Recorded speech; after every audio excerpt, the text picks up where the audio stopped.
Mahfud MD jawab KPK soal markup Hosh, langsung selidiki, tak perlu menunggu laporan.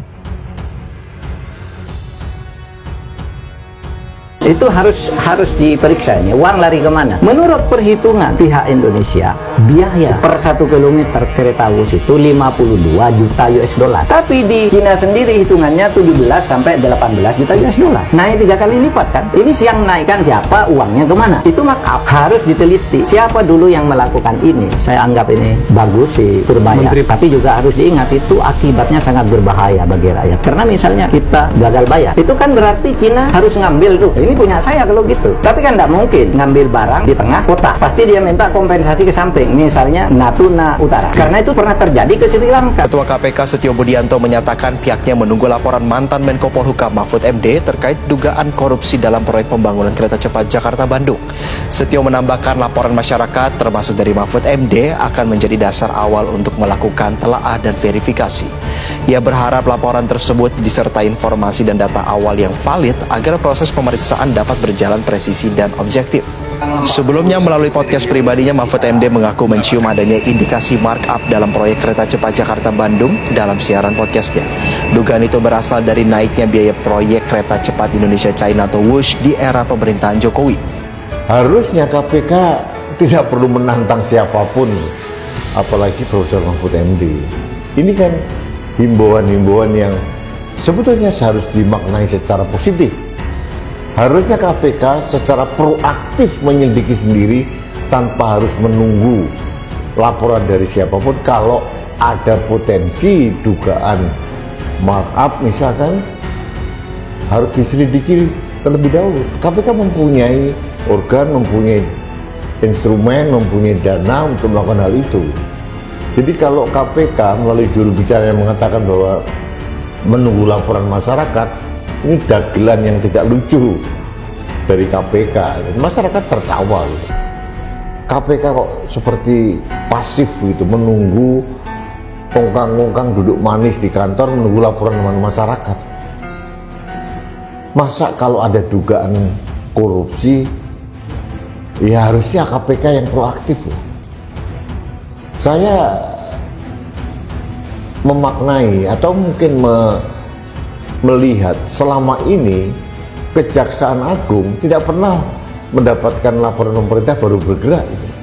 Sebagian besar dugaan korupsi yang diusut oleh Kejaksaan Agung itu adalah ada kerja keras dari Intel Kejaksaan Agung atau mungkin dari Jampitsus misalkan, itu mengusut secara proaktif gitu.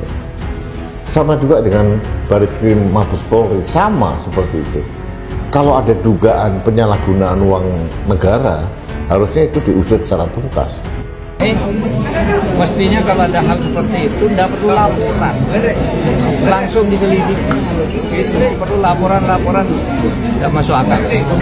Sampai sekarang sih belum berinformasi ya, intinya dari internal gitu. Tapi kalau Pak Mahfud menyampaikan seperti itu ya, mudah-mudahan ada informasi, ada data, ada dokumen yang bisa mendukung penjelasan dari saya. Tapi saya yakin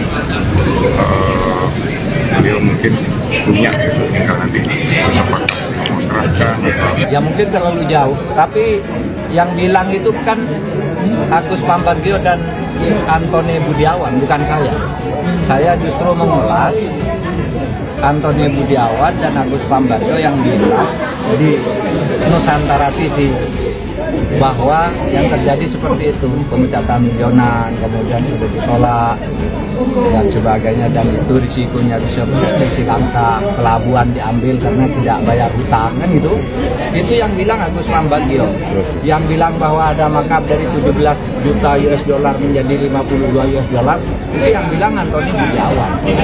Jadi jangan, kalau mau menyelidiki betul KPK, panggil Antony Budiawan, karena dia yang bilang di situ. Sebelum saya kan bilang ini Antony Budiawan bilang begitu.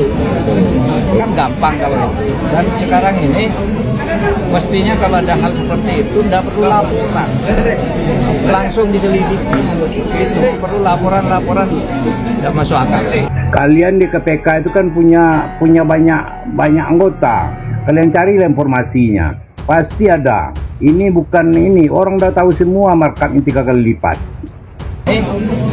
Mestinya kalau ada hal seperti itu tidak perlu laporan, langsung diselidiki. Perlu laporan. Tidak perlu lagi pelaporan ini sudah jelas. Jadi nggak perlu orang melaporkan. Kalian sebagai aparat hukum kalian cari. Dan ada informasi, ada data, ada dokumen yang bisa mendukung kejelasan dari saya. Tapi saya yakin beliau mungkin punya itu, tinggal nanti apakah mau serahkan.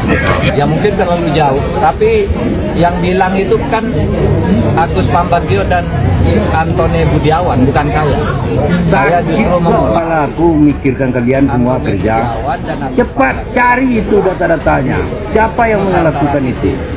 Nah, untuk WUS ini, kereta cepat Jakarta-Bandung, kenapa KPK harus terlibat? Karena awalnya yang dikatakan bahwa ini hanya B2B tanpa menggunakan APBN, ternyata menggunakan APBN. Nah, kebijakan Presiden waktu itu bisa digugat. Mengapa tiba-tiba Presiden menginjeksi proyek kereta cepat Jakarta-Bandung dengan menggunakan APBN yang notabene adalah proyek B2B? Kalau kita tarik mundur lagi, mengapa Presiden Jokowi waktu itu mengalihkan proposal dari Jepang yang sudah matang, yang G2G, yang bunganya jauh lebih rendah 0,1%, ke Cina yang B2B yang bunganya jauh lebih tinggi. Ini pertanyaan yang harusnya menggelitik insan KPK untuk menelisik mengapa ada kebijakan seperti itu. Nah, KPK, Kejaksaan Agung, punya presiden untuk mengusut hal ini. Sebagai contoh,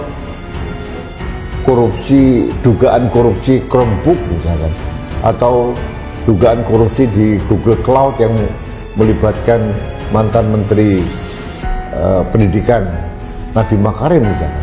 Itu karena proaktifnya Kejaksaan Agung dan KPK.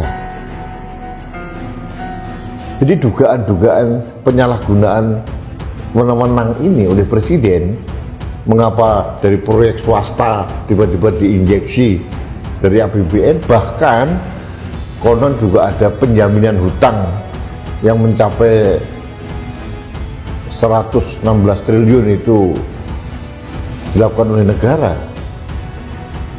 Janji Jokowi di awal mengapa memilih Cina, karena B2B tidak menggunakan APBN, tapi kan ternyata di tengah jalan terjadi cost overrun, membengkak, biayanya menjadi 110 miliar dolar, dan sekarang hutang dari KCIC itu mencapai 116 sampai 118 triliun tergantung dari kurs rupiah terhadap dolar.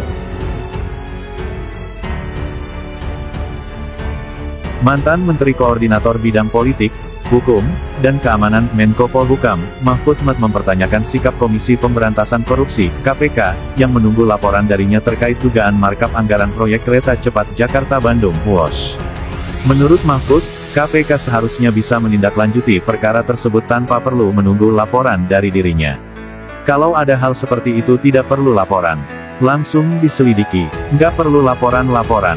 Tidak masuk akal, kata Mahfud kepada wartawan dikutip di Jakarta, Sabtu tanggal 18 Oktober tahun 2025.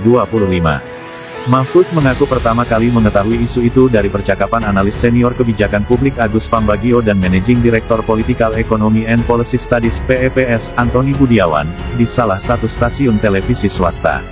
Ia juga menyebut sempat mengulasnya kembali dan menceritakannya di sebuah podcast. Lebih lanjut, Mahfud menyarankan KPK memanggil Antoni Budiawan untuk mendalami dugaan markup tersebut. Ia menjelaskan ada selisih besar antara perhitungan biaya pembangunan versi Indonesia dan versi China. Menurut versi Indonesia sekitar 52 juta dolar per kilometer, sedangkan hitungan pihak China sekitar US dolar 17 sampai 18 juta per kilometer. Dengan demikian, menurut Mahfud, terjadi kenaikan hingga 3 kali lipat. Kalau mau menyelidiki betul KPK, panggil Antoni Budiawan karena dia yang bilang di situ, sebelum saya. Saya kan bilang ini, Antoni Budiawan bilang begitu. Kan gampang kalau itu, tutur Mahfud. Sebelumnya, KPK menantang Mahfud MD untuk melaporkan dugaan markup anggaran proyek kereta cepat Jakarta-Bandung (WOS) yang sempat diungkapnya. Juru bicara KPK, Budi Prasetyo, mengimbau masyarakat yang memiliki informasi atau data awal terkait dugaan tindak pidana korupsi untuk menyampaikan aduan melalui saluran pengaduan KPK. KPK mengimbau bagi masyarakat yang mengetahui informasi awal ataupun data awal terkait adanya dugaan tindak pidana korupsi, maka silakan dapat menyampaikan aduan tersebut kepada KPK melalui saluran pengaduan masyarakat, ujar Budi Prasetyo di Gedung Merah Putih KPK, Jakarta Selatan, Kamis, tanggal 16 Oktober tahun 2025. Budi menambahkan setiap laporan sebaiknya disertai informasi pendukung atau data awal agar proses penelaahan dan verifikasi menjadi lebih akurat. Dari analisis awal itu, KPK akan menentukan apakah dugaan tersebut masuk kewenangannya. Jika benar, dugaan tersebut dapat ditindaklanjuti ke ranah penindakan, pencegahan, pendidikan, atau koordinasi dan supervisi. Dalam beberapa kasus, laporan juga bisa diteruskan kepada Satuan Pengawas Internal lembaga terkait sebagai langkah perbaikan sistem. Mahfud sendiri melalui kanal YouTube Mahfud MD Official pada tanggal 14 Oktober tahun 2025 sebelumnya mengungkap dugaan penggelembungan anggaran dalam proyek kereta cepat WOS. Menurut perhitungan pihak Indonesia, biaya per 1 km kereta WOS itu 52 juta dolar Amerika Serikat. Akan tetapi, di China sendiri, hitungannya 17-18 juta dolar AS.